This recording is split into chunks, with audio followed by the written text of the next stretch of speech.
getting down there. Um, this just is very tedious, and it just takes a lot of time to do it right.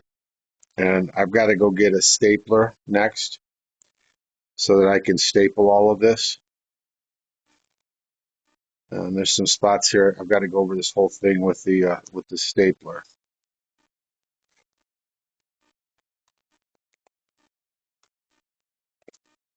But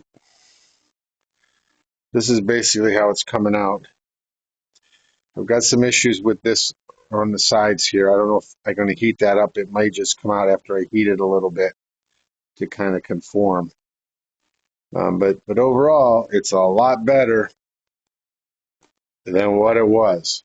So a couple more that I have to do, and then I should be good to go. I've got to cut these. So when you mark them, there's like a little.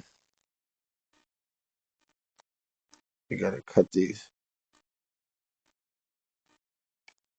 What this will do is this will enable you to put these in here like this. And this is why I need a stapler so that I could staple this stuff down. And then the cover will go on it. But overall, I'll show you how it ends up looking, but it's getting there.